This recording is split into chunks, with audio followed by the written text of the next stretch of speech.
Hello, and welcome to Wednesday's Night Out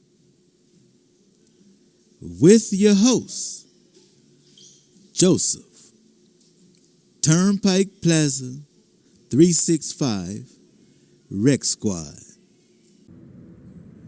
Awaken the giant within. How to take immediate control of your mental, emotional, physical, and financial destiny by Anthony Robbins. #1 national bestseller.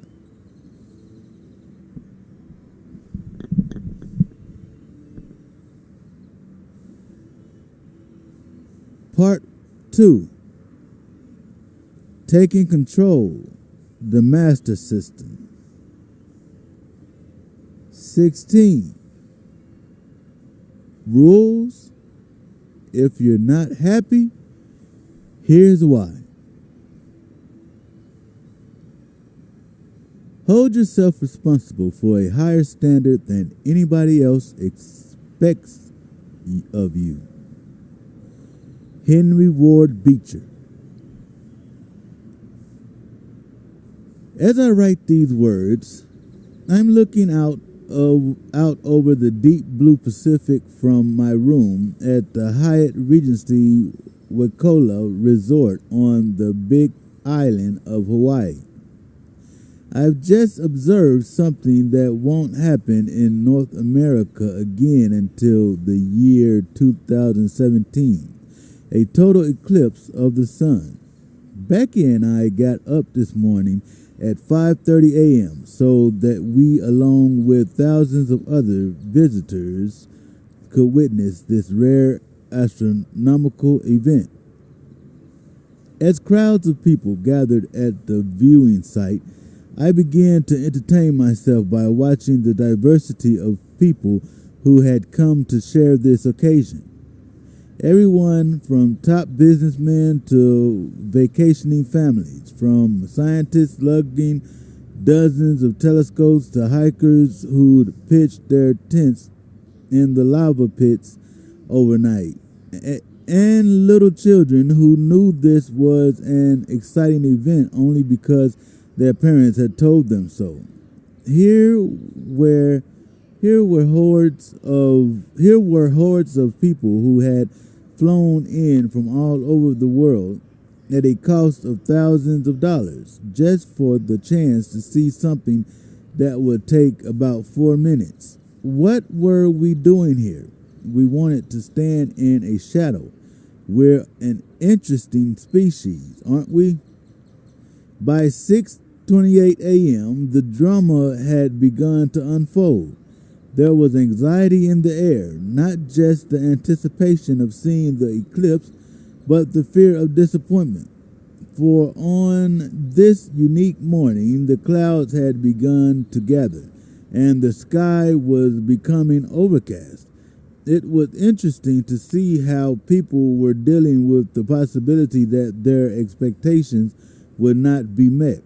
What they had come to see was not merely a brief flitting of the moon over the sun, but a 4-minute total eclipse, when the shadows of the moon will completely block the sun's ray and envelope us in darkness. They even had a name for it: totality. By 7:10 a.m., the clouds had increased and were getting larger by the minute. Suddenly, the sun broke through a hole in the clouds, and for a moment, we could all see a partial eclipse. The crowd greeted it with excited applause, but soon the clouds rolled back in thicker and thicker, completely obscuring our view. Nearing the moment of totality, utter darkness, it became obvious that we wouldn't be able to watch the moon overtake the sun. Suddenly, thousands of people began to run over to a big screen television set that one of the many TV crews had erected. There we sat, watching the eclipse on national television, just like everyone else in the world. In those moments, I had a chance to observe an unlimited range of human emotion. Each person responded according to their rules, their beliefs about what had to happen in order for them to feel good about this experience. One man behind me started cursing, saying, "I spent $4,000 and traveled all this way just so I could watch this for 4 minutes on television." A woman only a few feet away kept saying, "I can't believe we missed it," while her bright little daughter enthusiastically reminded her, "But Mom, it's happening right now." Another woman sitting just to my right said, "Isn't this incredible? I feel so lucky to be here." Then a dramatic thing happened as we observed on TV. The last sliver of sunlight disappeared behind the moon. In that instant, we were engulfed in darkness. It was completely unlike nightfall, when the sky darkens gradually. This was immediate and total darkness. Initially, there was a roar through the crowd, but then a hush fell upon us. The birds flew into the trees and became silent. It was a truly amazing moment. Then something hysterical happened. As people sat in the dark, staring at the eclipse on the television screen, some of those who had brought their cameras on the television screen, who brought their cameras and were determined to get their outcome, began taking pictures of the screen. In a moment, we were flooded with light again, not because of the sun, but because of all the flash bulbs. Almost as soon as it had begun, though, totality was over. The most dramatic moment of the whole event for me was the instant that a thin sliver of the sun slipped out from behind the moon, instantly bringing full daylight with it. It occurred to me then that it doesn't take very much light to wipe out the darkness. Within moments of the return of sunlight, a large number of people got up and began to leave. I was puzzled. After all, the eclipse was still happening. Most of them were muttering complaints about how they'd come all this way and missed out on the experience of a lifetime. A few enraptured souls, however, lingered to watch every minute, feeling great excitement and joy. The most ironic thing of all was that within 15 to 20 minutes, the trade winds had cleared all the clouds from the sky. It was now blue and clear, and the eclipse was raveled for everyone to see. But few people had remained. Most had already returned to their rooms disgruntled. They continued to give themselves the sensations of pain because their expectations had not been met. As I usually do, I started interviewing people I wanted to find out what their experience of the eclipse had been. Many people talked about how it was the most incredible spiritual experience of their lives. One pregnant woman rubbed her swollen tummy and shared with me that the eclipse somehow had created a feeling of stronger connection with her and her unborn child, and that this was just the right place on earth for her to be. What a contrast of beliefs and rules I noticed today. What struck me as most humorous, though, was that people would get so excited and emotional about something like this, which was merely a 4-minute shadow. If you really think about it, it's no more of a miracle than the sun coming up each morning. Can you imagine if every morning people from all over the world got up early so they could watch the sun come up?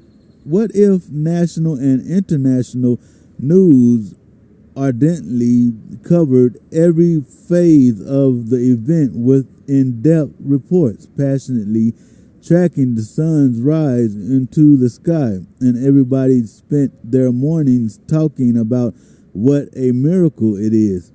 Can you imagine the kind of days we'd have? What if CNN opened every broadcast with "Good morning"? Once again, the miracle has happened. The sun has risen. Why don't we respond this way? Could we? You bet we could. But the problem is that we've become habitated. How we're so accustomed to the miracles happening around us every day that we don't even see them as miracles anymore. For most of us, our rules for what's valuable dictate that we covet things that are scarce instead of appreciating the miracles that abound. What determined the differences in these people's responses, from one man who got so upset he destroyed his camera on the spot, to those who not only experienced joy today, but would experience it every time they told others about the eclipse in the coming weeks, months, and years? Our experience of this reality had nothing to do with reality, but had interpreted through the controlling force of our beliefs, specifically the rules we had about what had to happen in order for us to feel good. I call these specific beliefs that determine when we get pain and when we get pleasure rules. Failure to understand their power can destroy any possibility for lifelong happiness, and a full understanding and utilization of them can transform your life as much as anything we've covered in this entire book. Let Met ask you a question before we go any further. What has to happen in order for you to feel good? Do you have to have someone hug you, kiss you, make love to you, tell you how much they respect and appreciate you? Must you make $1 million? Do you have to hit below par golf? Do you have to be acknowledged by your boss? Do you have to achieve all of your goals? Do you have to drive the right car, go to the right parties, be known by the right people? Do you have to be spiritually evolved, or wait until you achieve total enlightenment? Do you have to run 5 miles a day? What really has to happen in order for you to feel good? The truth is that nothing has to happen in order for you to feel good. You don't need an eclipse to feel good. You could feel good right now for absolutely no reason whatsoever. Think about it. If you make $1 million, the $1 million doesn't give you any pleasure. It's your rule that says, when I hit this mark, then I'll give myself permission to feel good. In that moment, when you decide to feel good, you send a message to your brain to change your responses in the muscles of your face, chest, and body, to change your breathing, and to change the biochemistry within your nervous system that causes you to feel the sensations you call pleasure. Who do you think had the worst time the day of the eclipse? Those with the most intense rules about what had to happen before they could feel good? There's no doubt that the scientists and the tourists who saw themselves as scientists probably had the most pain. Many of them had huge agendas they were trying to complete in those 4 minutes before they could feel good about it. Don't misunderstand, there's nothing wrong with being committed to accomplishing and doing everything you can.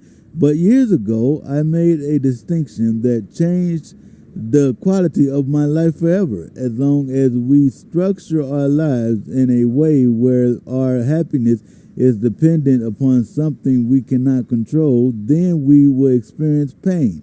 Since I wasn't willing to live with the fear that pain could shake me anymore, and I considered myself to be intelligent, I redesigned my rules so that when I feel pain and when I feel pleasure is whenever I feel it's appropriate based on my capacity to direct my own mind, body, and emotions. Specifically, Becky and I enjoyed the eclipse immensely. We were in Hawaii for other reasons anyway, to conduct my 3-week certification program, so coming here a few days early to watch the eclipse was a bonus for us. But the real reason we enjoyed ourselves was not that we had low expectations. We were looking forward to it. The key to our happiness could be found in one key rule we shared. We decided that our rule for the day was that we were going to enjoy this event no matter what happened. It wasn't that we didn't have expectations. It was that we decided that no matter what happened, we'd find a way to enjoy it. Now, if you adopted and consistently applied this rule to your own life, can you see how that would change virtually anything you experience? When I tell people about this rule, some of them respond, "Yeah, but you're just lowering your standards." Nothing could be further from the truth. To adopt this rule is to raise your standards. It means you'll hold yourself to a higher standard of enjoying yourself despite the conditions of the moment. It means you've committed to being intelligent enough, flexible enough, and creative enough to direct your focus and evaluations in a way that allows you to experience the true richness of life. Maybe that's the ultimate rule. In the last chapter, you began to design for yourself a hierarchy of values to refine and define the direction of your life. You need to understand that whether or not you feel like you're achieving your values is totally dependent upon your rules. Your beliefs about what has to happen for you to feel successful or happy or experiencing love. You can decide to make happiness a priority. But if your rule for happiness is that everything must go just as you planned, I guarantee you're not going to experience this value on a consistent basis. Life is a variable event. So our rules must be organized in ways that allow us to adapt, grow, and enjoy. It's critical for us to understand these unconscious beliefs that control when we give ourselves pain and when we give ourselves pleasure. Judge and jury. We all have different rules and standards that govern not only the way we feel about the things that happen in our lives, but how we'll behave and respond to a given situation. Ultimately, what we do and who we become is dependent upon the direction that our values have taken us. But equally, or possibly even more importantly, what will determine our emotions and behaviors is our beliefs about what is good and what is bad, what we should do and what we must do. These precious standards and criteria are what I've labeled rules. Rules are the trigger for any pain or pleasure you feel in your nervous system at any moment. It's as if we have a miniature court system set up within our brains. Our personal rules are the ultimate judge and jury. They determine whether or not a certain value is met, whether we'll feel good or bad, whether we'll give ourselves pain or pleasure. If I were to ask you, for example, do you have a great body? How would you respond? It would depend on whether you think you meet a certain set of criteria that you believe constitutes having a great body. Here's another question. Are you a great lover? Your answer will be based upon your rules of what's required to be a great lover, the standards to which you hold yourself. If you told me, yes, I'm a great lover, I discover your rules by asking the key question. How do you know you're a great lover? What has to happen in order for you to feel you're a great lover? You might say something like, I know I'm a great lover because when I make love with a person, they usually say that it feels great. Others might say, I know I'm a great lover because my lover tells me so. Or, I know I'm a great lover because of the responses I get from my partner. Others might say, I know I'm a great lover because I feel good when I'm making love. Doesn't their partner's response matter at all? Or your answer might just be ask around. On the other hand, some people don't feel that they're great lovers. Is this because they aren't great lovers, or is it because their rules are inappropriate? This is an important question to answer. In many cases, people won't feel that they're a great lover because their partner doesn't tell them that they're a great lover. Their partner may respond passionately, but because they don't meet the specific rule of this individual, the person is certain they're not a great lover. This pre-decidement is of not feeling the emotions we deserve is not limited to relationships or love making. Most of us have rules that are just as inappropriate for defining success, making a difference, security, intelligence, or anything else. Everything in our lives, from work to play, is presided over by this judge and jury system. The point here is simple. Our rules are controlling our responses every moment we're alive. And of course, as you've already guessed, they have been set up in a totally arbitrary fashion. Like so many other elements of the master system that directs our lives, our rules have resulted from a dizzying college of influences to which we've been exposed. The same punishment and reward system that shapes our values shapes our rules. In fact, as we develop new rules, we also develop beliefs about what it will take to have those values met. So rules are added continuously. And with the addition of more rules, we often tend to distort, generalize, and delete our past rules. We develop rules in conflict. For some people, rules are formed out of their desire to rebel against rules they grow up with. Are the rules that guide your life today still appropriate for you, for who you've become?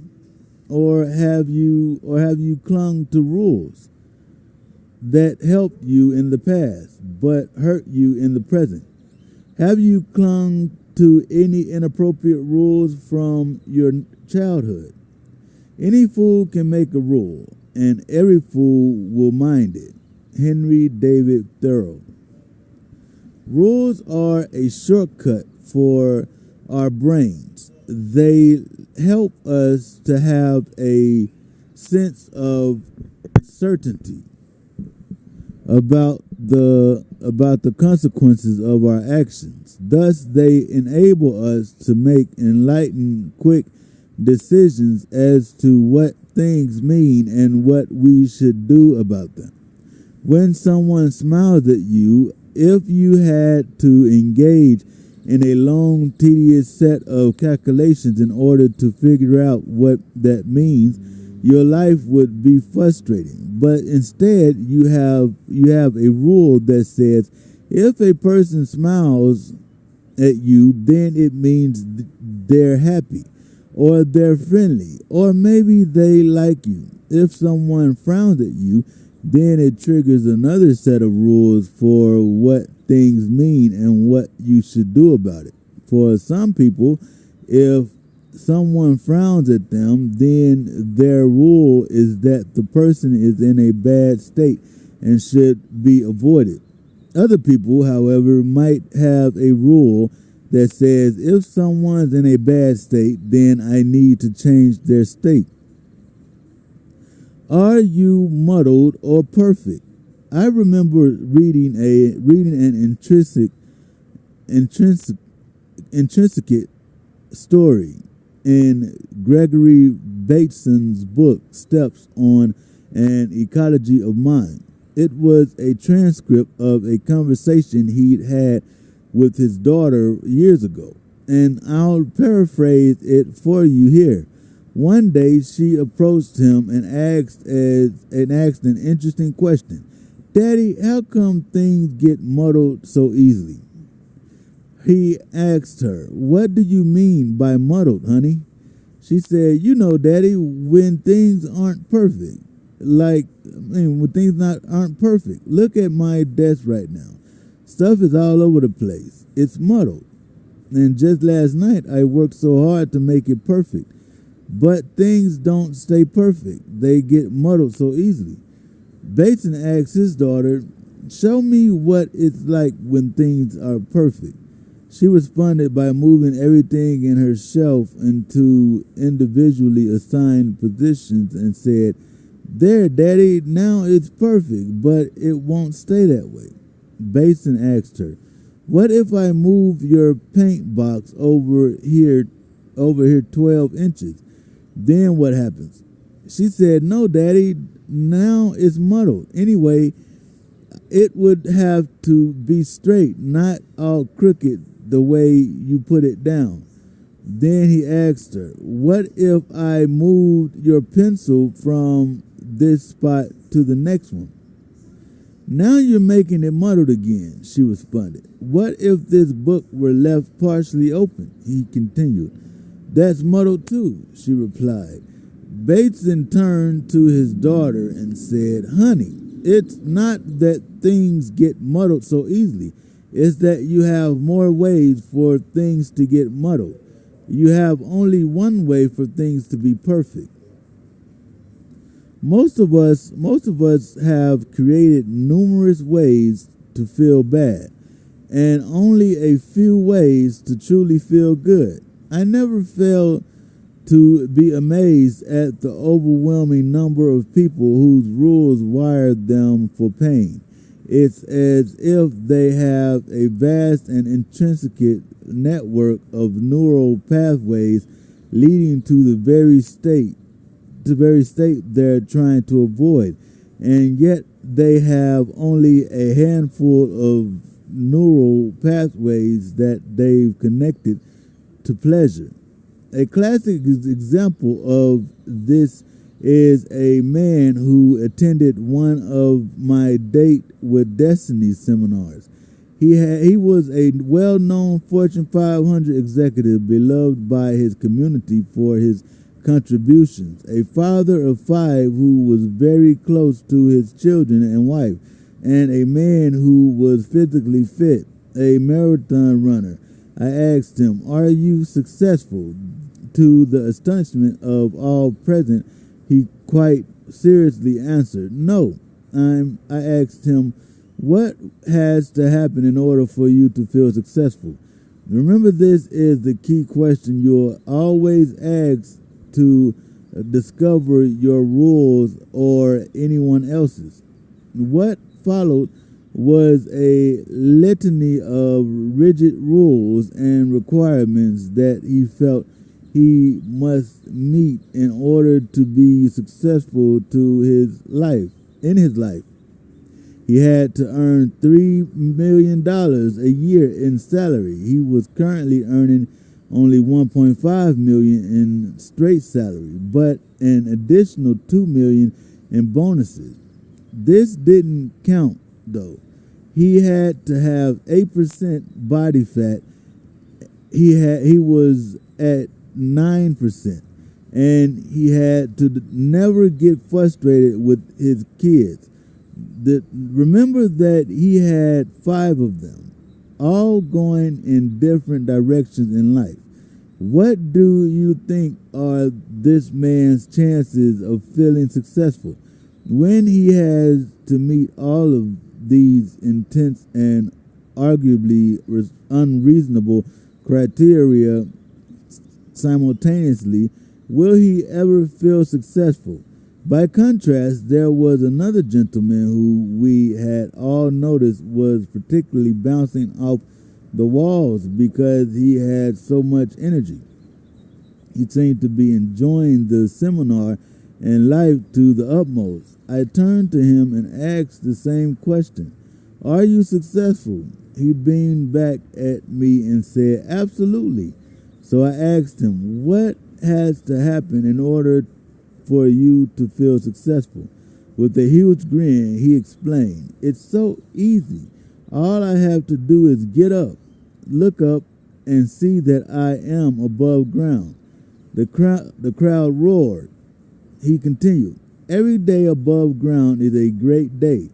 This rule has become a favorite of the Date with Destiny staff, and now at every program we display it to remind each of us how successful we are at the moment we pull back the covers each morning.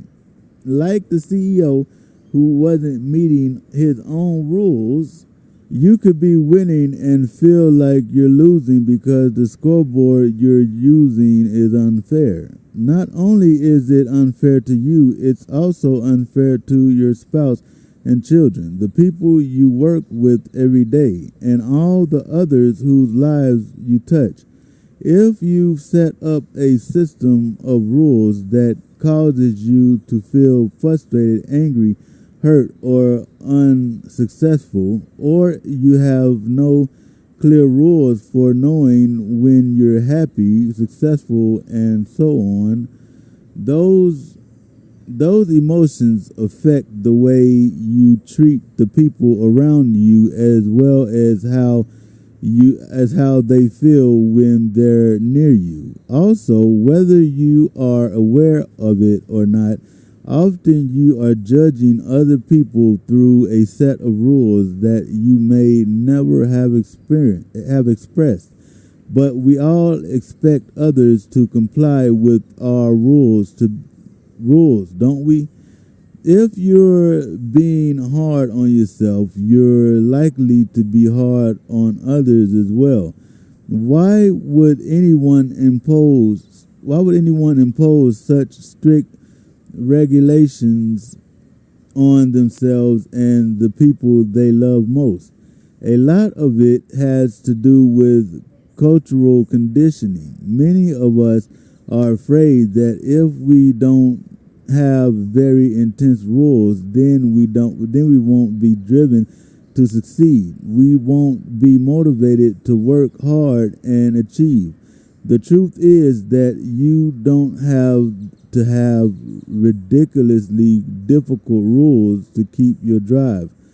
If a person makes their rules too intense, too painful, pretty soon they'll begin to realize that no matter what they do, they can't win. And they begin to experience learned helplessness. we certainly want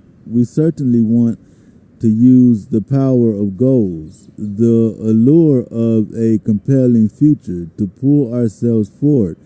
But we must make sure that at the bottom of it, all we have rules to allow us to be happy anytime we want. Do your rules empower or disempower you? We want to develop rules that move us to take action, that cause us to feel joy, that cause us to follow through, not rules that stop us short. I've found that there are an amazing number of men and women who set up rules for relationships that make it absolutely impossible for them to succeed in this area of our lives. For example, some people's rules for love is, if you love me, then you'll do whatever I want you to do. Or if you love me, then I can whine and complain and nag and you should just accept it. Are these appropriate rules? Hardly. They'd be unfair to anyone you were sharing a relationship with. One woman who attained Date with Destiny told me that she really wanted to have a close relationship with a man, but just hadn't seemed able to maintain a relationship with one past the initial thrill of the chase phase. As I began to ask her, what has to happen for you to be attracted to a man? Her rules helped us both instantly understand what her challenge was. For her to feel attracted to a man, he had to pursue her consistently, even though she continued to reject him. If he kept working hard, trying to break down the barrier that made her feel incredibly attracted to him, to her this meant he was a very powerful man. But what's interesting was her second rule. If he kept on for more than a month, she lost her respect and therefore her attraction to him. So guess what normally would happen? A few men would take her rejection and keep on pursuing her. But of course, most would give up after a short period of time. Thus, she would never have a relationship with them.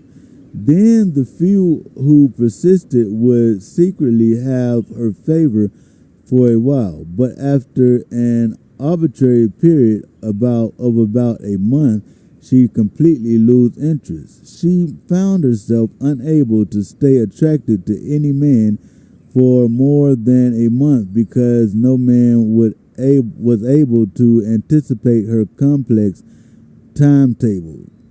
What rules do you have that are equally unwinnable? For some people, in order to feel like they're in control in any context, they have to know what's going to happen in advance of its occurrence. For others, in order to feel like they're confident in some area, they have to have experience in doing it. If this were my rule for confidence, I couldn't accomplish most of what I've done in my life. Most of my success has come from my ability to get myself to feel certain I could achieve something even though I had no references for it. My rule for confidence is, if I decide to be confident, then I'll feel that way toward anything and my confidence will help me succeed. Competence is another interesting rule. Some people's rules for competence is, if you've done something perfectly over a period of years, then I'm competent. Other people's rules is, if I've done it effectively once, then I'm competent.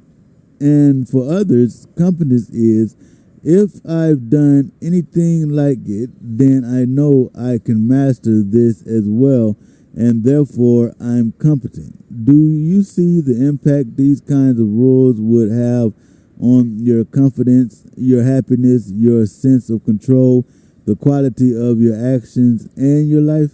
Set up the game so you can win. In the last chapter, we devoted a great deal of time to setting up values, but as I've already stated, if you don't make the rules achievable, you'll never feel like those values are being met. When I first started to develop my ideas on designing destiny, I had only the concept of values and not rules. So whether or not a person felt like they were on track was completely arbitrary. The day I discovered rules, I began to understand the source of pain and pleasure in our experience. I understood that rules are the triggering device of human emotion and began to evaluate how I could use rules more effectively. As I've mentioned before, it quickly became clear to me that the majority of people are wired for pain. The rules make it very, very difficult to feel good and very easy to feel bad. Let me give you a powerful example. Here are the values of a woman we'll call Lori, who attended one of my earliest Date with Destiny seminars. Lori's old moving towards values: love, health, security, freedom, success, acceptance, excellence, harmony, respect, integrity, honesty, fun. At first glance, these values look wonderful, don't they? You would think that this person is probably loving and healthy and freedom oriented. With a closer look, though, we can already see a few challenges. Lori's third value is security, and her fourth value is freedom. Do those two sound like they go well together? The reality was that this woman was wired for massive pain. She was frustrated in every sense of the word and was literally becoming a recluse, hiding out from people. No therapist she visited could figure out why. They were all working on her behaviors, her fears, and her emotions instead of looking at the way her master system of evaluating every event and experience of her life was wired. So I began to elicit her rules for each of her values. What has to happen in order for you to feel, for her to feel love? Her answer was, I have to feel like I've earned it. I have to feel like all my beliefs are accepted and approved of by every person I meet. I can't feel like I'm loved unless I'm perfect. I have to be a great mother, a great wife, and so forth. Instantly, we began to see the problem. Love was the highest value on her list, the greatest source of pleasure she could possibly feel in her body. Yet, her rules did not allow her to give herself this pleasure unless she met these complex criteria which she couldn't control. If any of us made our ability to feel love dependent on everyone accepting our views, we wouldn't feel love very often, would we? There are just too many people with different areas and beliefs, and therefore too many ways for us to feel bad.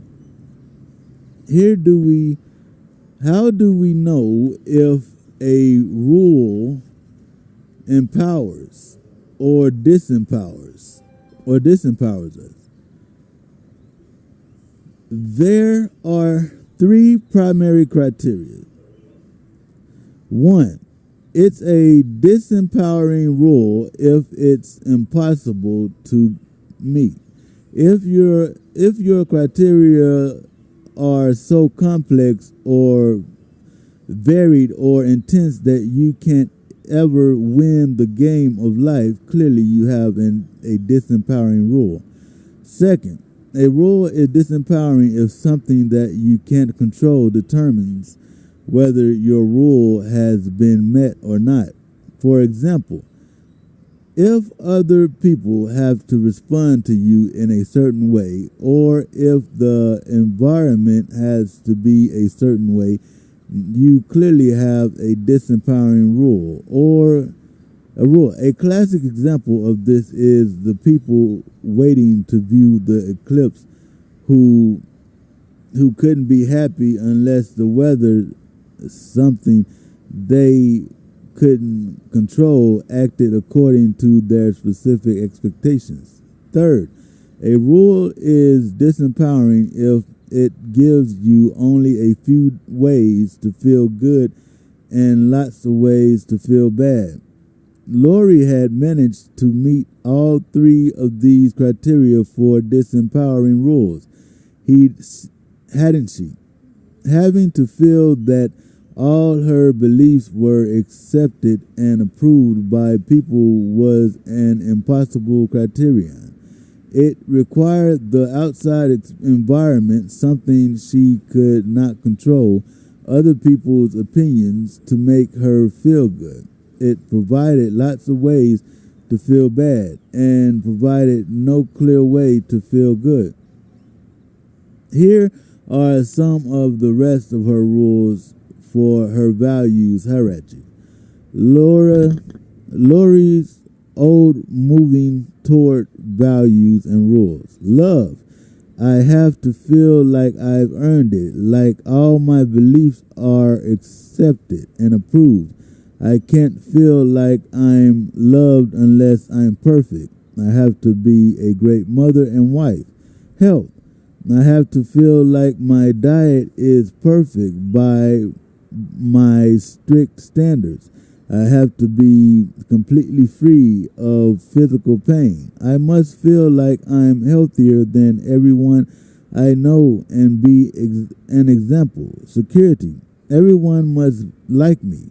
I must feel that everyone I meet is certain I'm a good person. I must be certain that there will be no nuclear war. I must have much more money in my savings account than I really do. Freedom. I must be in control of my working demands, hours, fees, opinions, etc. I must be financially secure enough not to live under stress or financially related pressure. How likely do you think it is that Lori will meet one of her values, much less any? What about her rules for health? I have to feel like my diet is perfect by my strict standards. So she was not only a vegetarian, but ate only raw food, and she still didn't feel perfect. What are your chances of being healthier than anyone you know? Not much, unless you hang out in the intensive care unit. Lori's old moving away from values and rules. Rejection. I feel rejected if someone doesn't share my beliefs, if someone seemingly knows more than I do. Failure. I feel failure if someone doesn't believe I'm a good person. I feel failure if I don't feel I support myself or my family well enough. Anger. I feel anger when I don't feel like what I do is appreciated, when people judge me before they know me. These moving away from rules are equally immobilizing. Notice how easy it is to feel bad and how hard it is to feel good. If all it takes for her to feel rejected is someone not sharing her beliefs, then she's in for a lot of headache. And what are the chances in your life of having people judge you before they know you? only about 100%. With these rules, can you imagine what it would be like to live in her body? She was racked with pain, and one of her biggest sources, if you look at her rules, was people. Anytime she was around people, she was risking the possibility they might not share her beliefs, or might not like her, or might judge her. No wonder she was hiding out.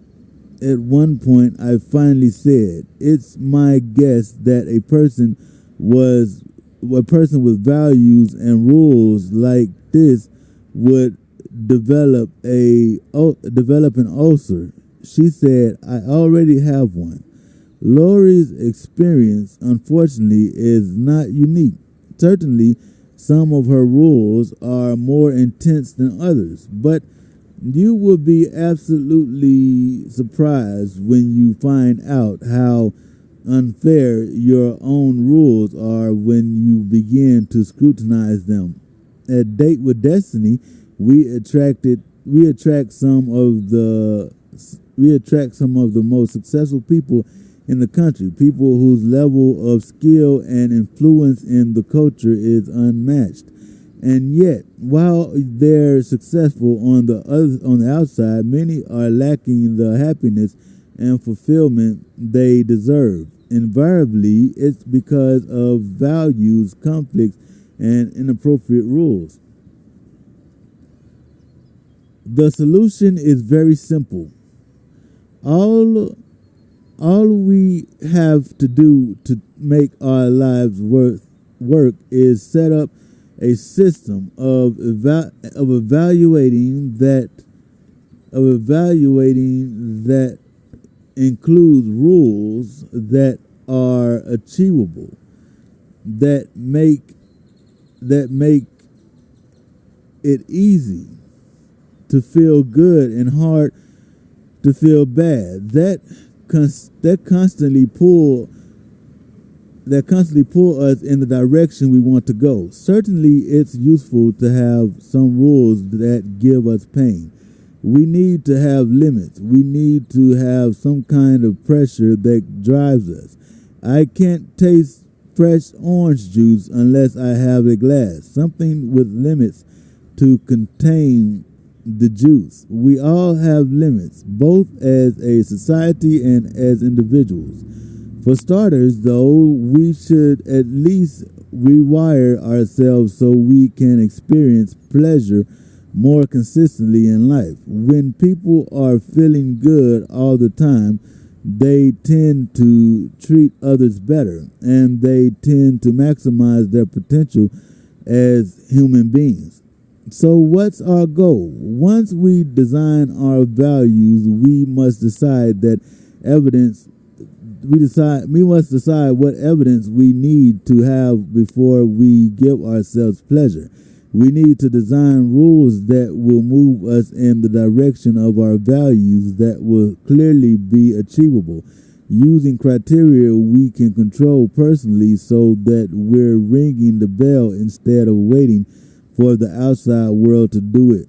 Based on these requirements, Lori changed the order of some of her values and completely changed her rules for achieving them.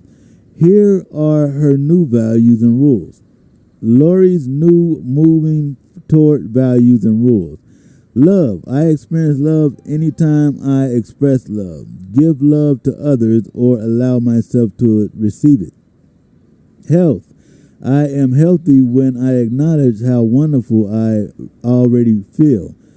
Fun. I'm having fun when I find pleasure and joy in the process. Gratitude. I feel grateful when I appreciate all the things I have in my life right now. Freedom. I feel free when I live by my convictions and accept the choice to create happiness for myself. Notice that fun is now a priority. This transformed her experience of life, not to mention her relationship with her daughter and husband. But even more powerful were the changes she made in her rules. Changing the values would have limited impact if the rules were unachievable. What has this woman done? She has rewired her entire life so that she is in control. You and I need to remember that our self-esteem is tied to our ability to feel like we're in control of the events in our environment. These rules allow Lori to always be in control without even trying. Are her rules for love achievable? You bet. Who's in control? She is. At any moment in time, she can decide to be loving to herself and others, and she'll now have permission to give herself the emotion called love. She'll know she's meeting her highest values. How often can she do this? Every single day. There are lots of ways to do it because there are lots of people she can be loving to. Herself, her family, her friends, and strangers. How about her new rule for health? What's beautiful about it is that not only is she in charge because she can acknowledge how wonderful she feels at any moment, and not only is it achievable, but isn't it true that if she regularly acknowledges feeling good, she'll reinforce the pattern of becoming more healthy? In addition, Lori adopted some new moving away from values. She selected emotions she knew she had to avoid indulging in order to succeed. Negativity and procrastination. Remember, we want to reverse the process of how most of us are wired. We want to make it hard to feel bad and easy to feel good. Lori's new moving away from values and rules. Negativity. I avoid consistently depending on the acceptance of others for my ultimate happiness and success. Procrastination. I avoid consistently expecting perfection from myself and others. With Lori's new moving away from rules, she no longer depends upon the acceptance of others. Her rule for procrastination is based on her realization that expecting perfection created pain, and she hadn't wanted to begin projects that would create pain. So that's why she'd been procrastinating. She'd been procrastinating.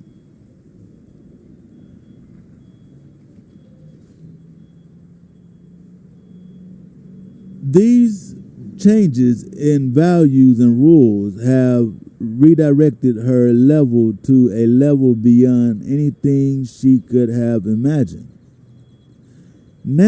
Here's an assignment for you. Based on the new values you've set up for yourself in the last chapter, create a set of rules for your moving toward values that makes it easy to feel good, and a set of rules for your moving away from values that makes it hard to feel bad. Ideally, create a menu of possibilities with lots of ways to feel good. Here are a few of mine. A sampling of my moving toward values and rules. Health and vitality. Anytime I feel centered,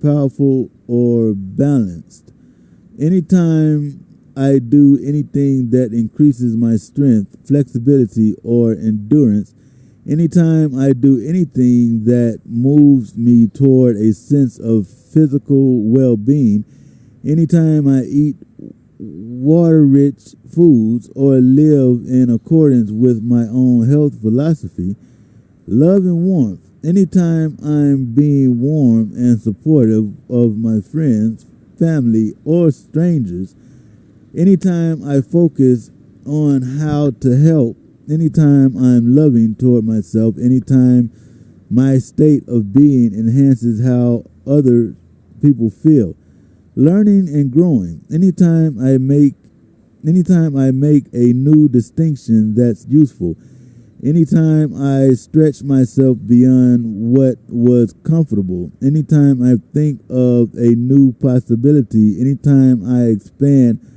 or become more effective, anytime I apply anything I know in a positive way, achieving, anytime I focus on the value of my life as already created, anytime I set an outcome and make it happen, anytime I learn anything or create value for myself or others.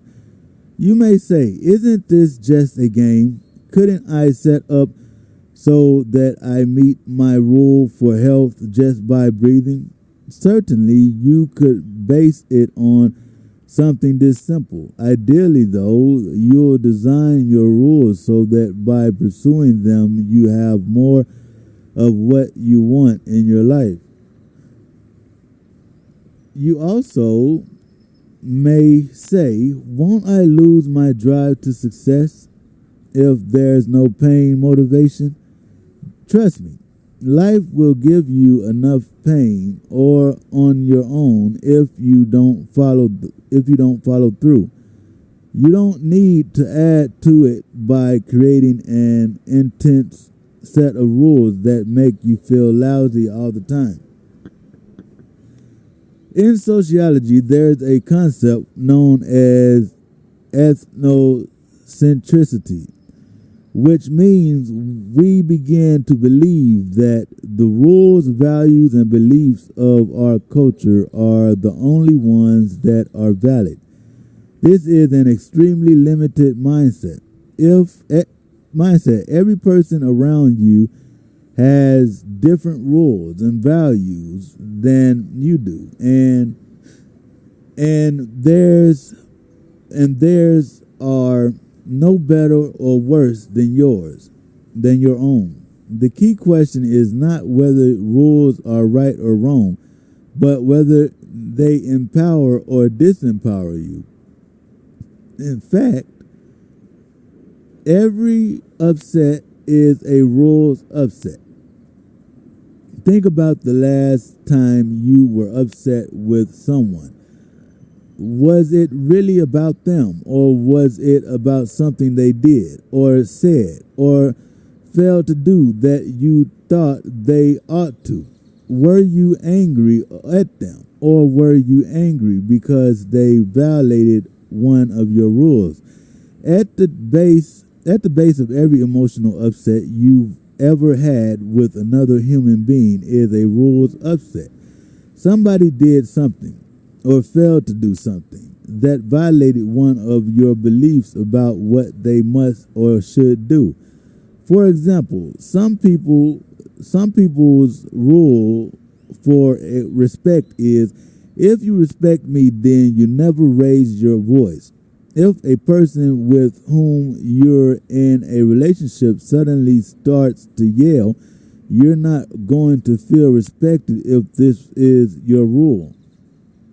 You're going to be angry because it has been violated. But your partner's rule may be, if I'm respectful, then I'm truthful about all my feelings and all my emotions, good, bad, and indifferent, and I express them with all my intensity in the moment. Can you imagine the conflict these two people can have? This was the scenario played out between Becky and me when we first began to develop our relationship. We had radically different rules about how to show respect for another person. Why? I grew up in an environment where you got a lot of pain if you weren't honest. If you walked out of the room in the middle of a conversation, you would never live it down. The number one rule was that you hung in there and expressed your honest emotions, knowing you could be wrong, but you stayed there until everything was worked out. Meanwhile, Becky grew up in a family where the rules were quite different but equally clear. She was taught, if you don't have something good to say, don't say anything at all. If you have respect for someone, you never raise your voice to them. If someone else ever raises their voice, the only way to keep your self-respect is to get up and leave the room. With this kind of conflict, the conflict between our rules for respect, Becky and I drove each other crazy. We almost didn't get married because of this. Rules determine everything. Where we go, what we wear, who we are, what's acceptable to us, what's unacceptable, who we have as friends, and whether we're happy or sad in virtually any situation. Some people's rules for handling upset is, if you care about me, then you leave me alone and let me deal with it my own way. Other people's rule is, if somebody's upset and you care about them, you immediately intervene to try to help.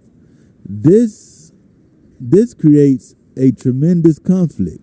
Both people are trying to accomplish the same thing, which is to respect and care about each other, but their rules dictate different behaviors, and the rules of interpretation will make their actions seem adversarial rather than supportive. So if you ever feel angry or upset with someone, remember it's your rules that are upsetting you, not their behavior. This will help you to stop blaming them. You can get past your upset quickly by first stopping and asking yourself, am I reacting to this, or am I responding to the situation intelligently? Then communicate with that person right up front and say something like, I'm sorry I responded the way I did. It's just that you and I have different rules about what we need to do in this situation. My expectations are that if you respect me, you'll do fill in the blank and fill in the blank. I know those aren't your rules, so please tell me what your rules are. How do you express respect, love, caring, concern, etc.? Once you're both clear on what the other person wants, then you can make a deal. Ask them, would you be willing to do fill in the blank to make me feel respected? I'd be willing to do fill in the blank for you. Any relationship, business, or personal can be instantly transformed just by getting clear on the rules and making an agreement to play by them. After all, how can you ever hope to win a game if you don't even know the rules? The challenge of changing rules. Have you ever found yourself in a situation where you knew what the rules were, but all of a sudden exceptions started cropping up? People have the unique ability to call upon sub-rules that may be in conflict with all their other rules. A good metaphor for this might be if you and I decide to play baseball together and I ask you, do you know how to play baseball? And you say, of course. Then you'd review the basics. We'd play 9 innings. The person who scores the most runs wins. You've got to touch all the bases. You get 3 outs. And so on. If you hit a pop fly and I catch it, you're out. If I drop it, you're safe. So we start the game. Everything's going great until the bottom of the ninth when the score is tied.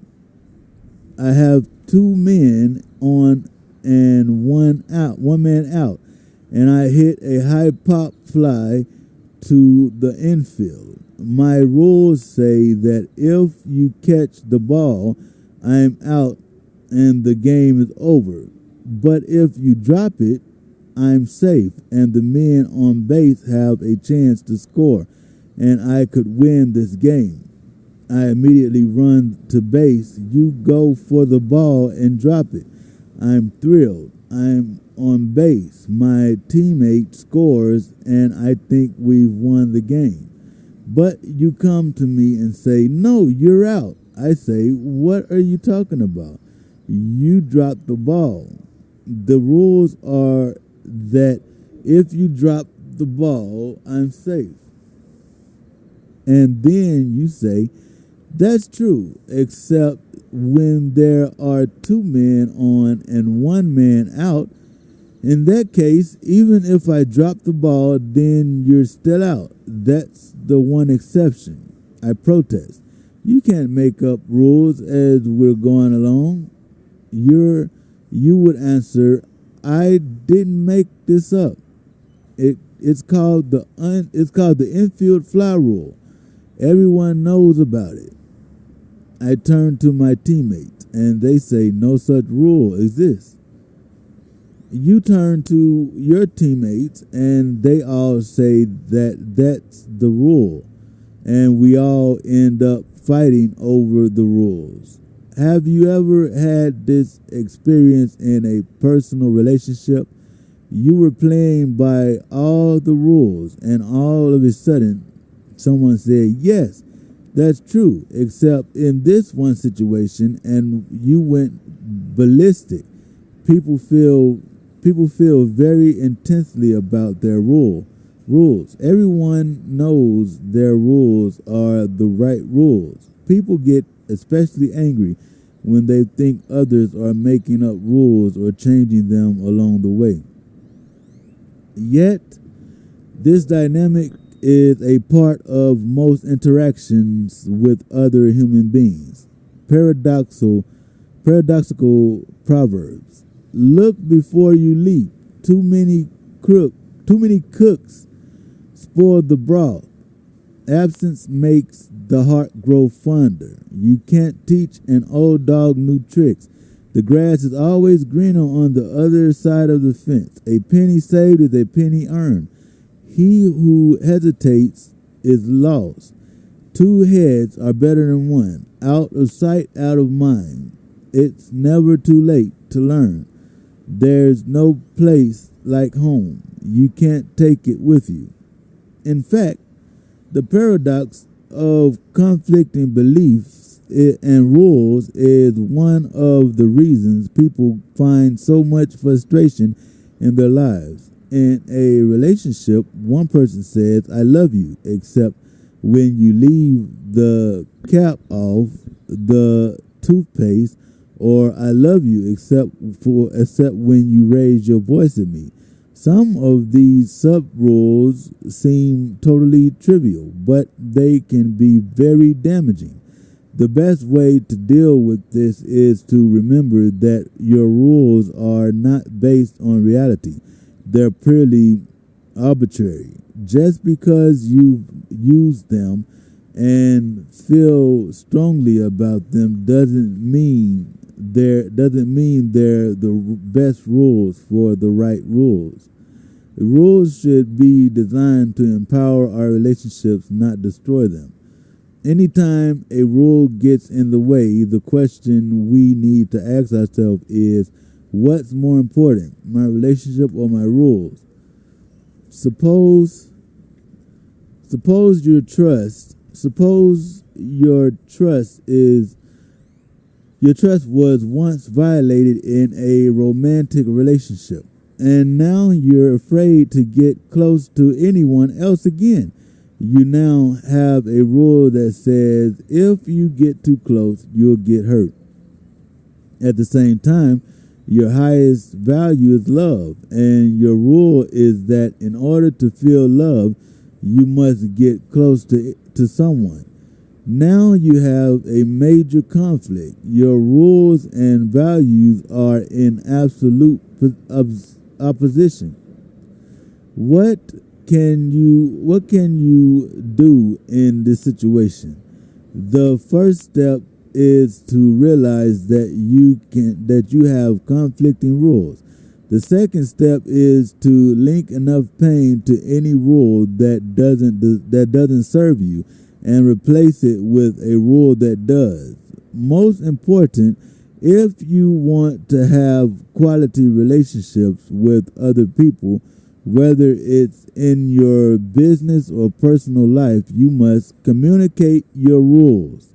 If you want to take control of your life, if you want to do well in business, if you want to be a great negotiator, if you want to be able to impact your children, if you want to be close to your spouse, then make sure you discover the rules they have for a relationship up front and communicate yours as well. Don't expect them to live by your rules if you don't clearly communicate what they are. And don't expect people to live by your rules if you're not willing to compromise and live by some of theirs. For example, in the beginning of any relationship, one of the first things I do is let the other party know my rules for the situation and try to find out as many of their rules as possible. I ask things like, what will it take for you to know that our relationship is working? How often do we have to communicate what is necessary? For example, I was once talking with a friend of mine who is a well-known celebrity, and he shared with me that he didn't feel like he had very many friends. I said, "Are you sure you don't have many friends? I see lots of people around you who truly do care about you. Is it that you have rules that eliminate a lot of people who could be your friends?" He said, "It just doesn't feel like they're my friends." I said, "What has to happen for you to feel like they're your friends?" He said, "Well, I guess I don't even know what my rules are."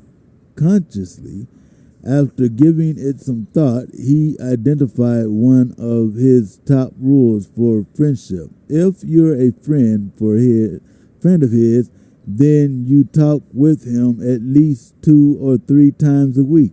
That's an interesting rule.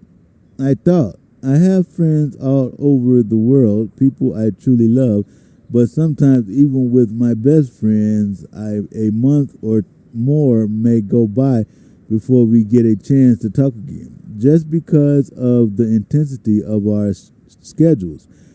Often I'll be in seminars from early morning until very late at night, and then I may have had 100 phone calls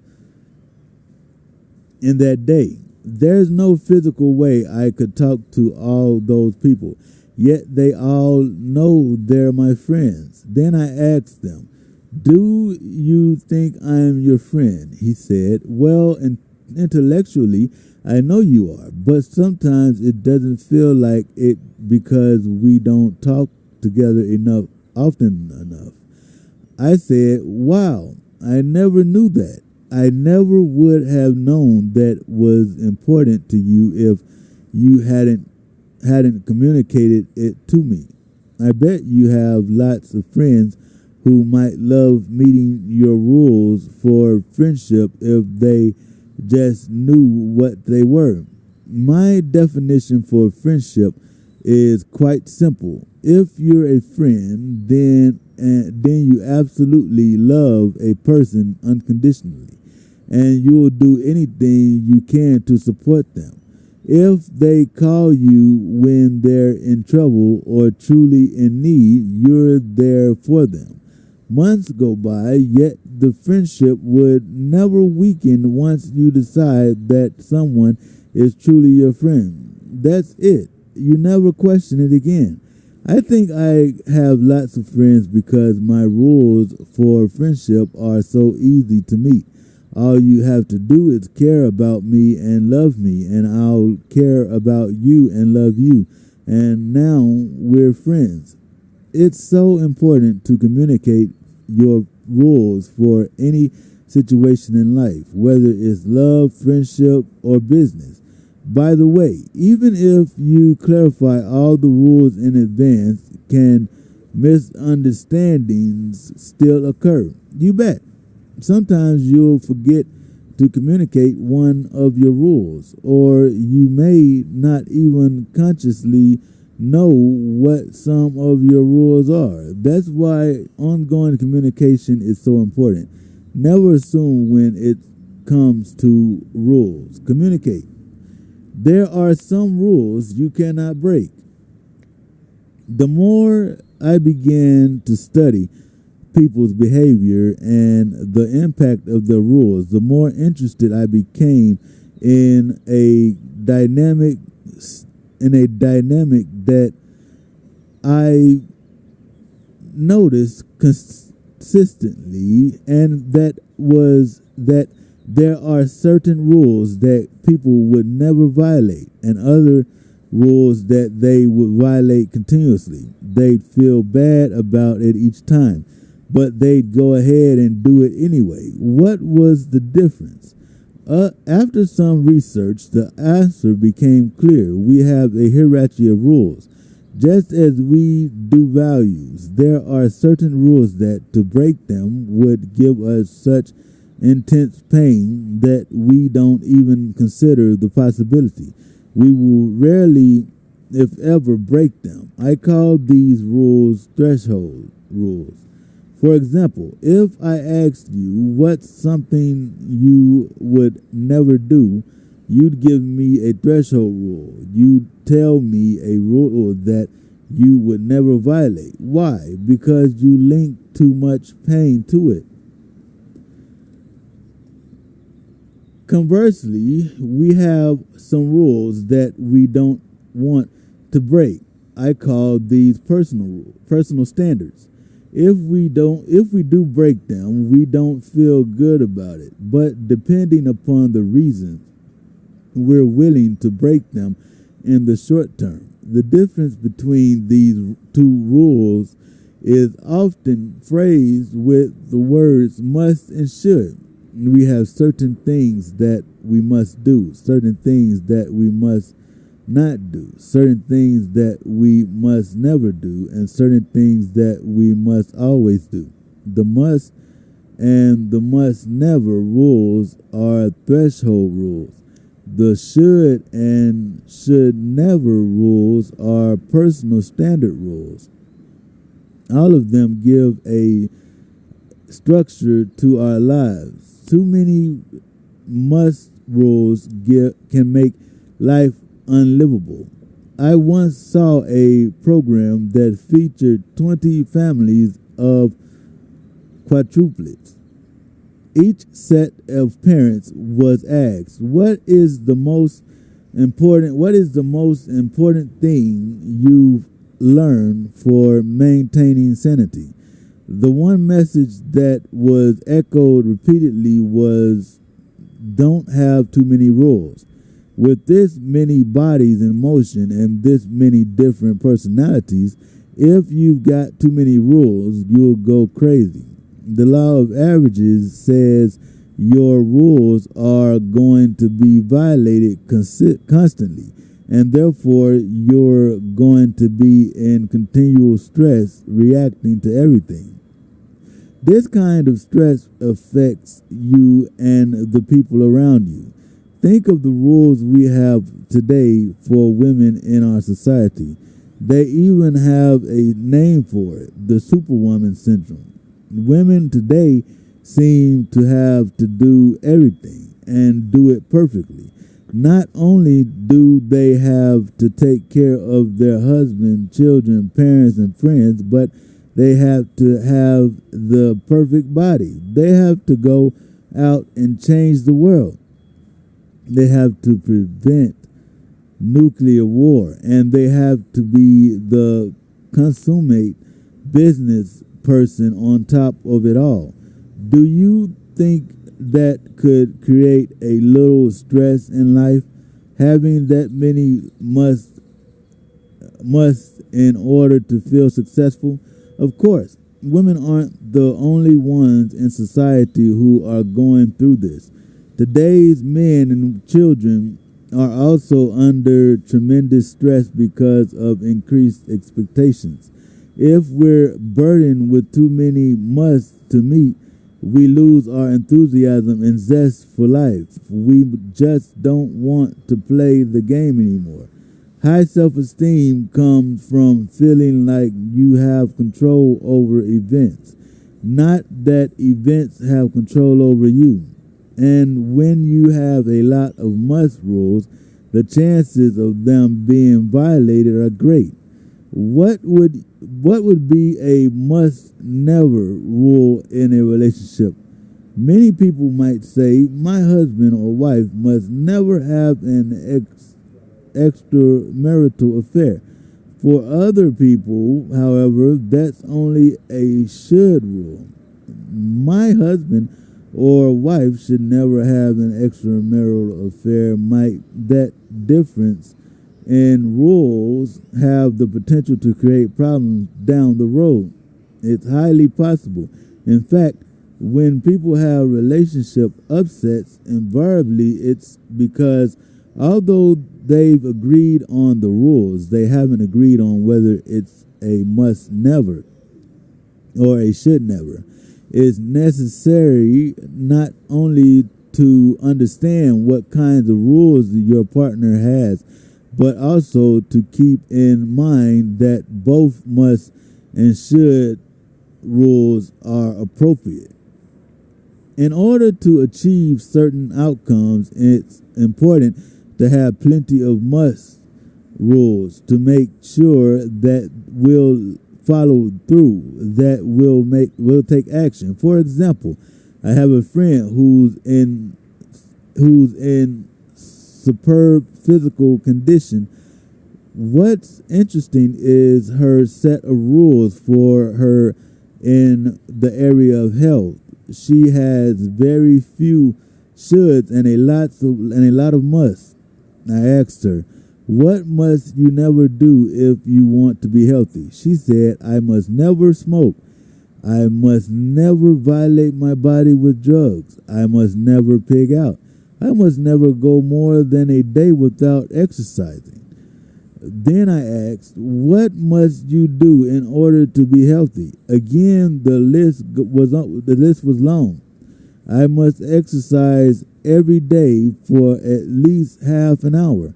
I must eat the right kinds of foods. I must eat only fruit in the morning. I must combine my foods properly. I must ride at least 50 miles on my bicycle every week. And the list went on. Finally, I asked for her should rules. She said I should exercise more. And that was it. Now this woman has an overweight friend. When I asked her what she must never do in order to be healthy, she gazed at me with a blank stare. She had no must never rules in the area of health. She did have a couple of must rules. However, she must eat and she must sleep. Then I asked if she had any should rules. Sure, she said. I should eat better. I should exercise. I should take better care of my body. She also had a list of should not rules, such as I should not eat meat. I should not overeat, and so on. This woman had plenty of things she knew she should do, but because she had very few must rules, she never got into the position of giving herself intense pain for doing unhealthy things. and it wasn't difficult to realize why she had never been able to keep the weight off. If you've ever procrastinated on anything, were you perhaps using some should rules such as I should start this project or I should begin an exercise program? What would have happened instead if you had decided I must start this project or I must start this exercise program and then followed through by conditioning it into your nervous system? Remember, we all need some structure. Some people have no clear rules for when they're successful. Rules can provide the contextual environment for us to create added value.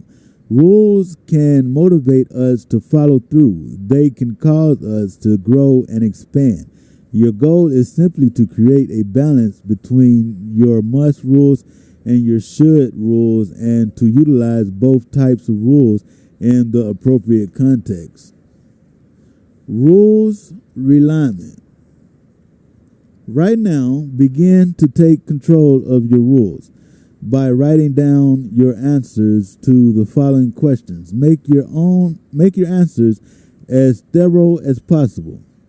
First, what does it take for you to feel successful? Second, what does it take for you to feel loved by your kids, by your spouse, by your parents, and by whoever else is important to you? Third, what does it take for you to feel confident? Fourth, what does it take for you to feel you are excellent in any area of your life? Now, look at these rules and ask yourself, are they appropriate? Have I made it really hard to feel good and easy to feel bad? Do you have 129 things that must happen before you feel loved? Does it take only one or two things to make you feel rejected? If that's true, change your criteria and come up with rules that empower you. What do your rules need to be in order for you to be happy and successful in this endeavor?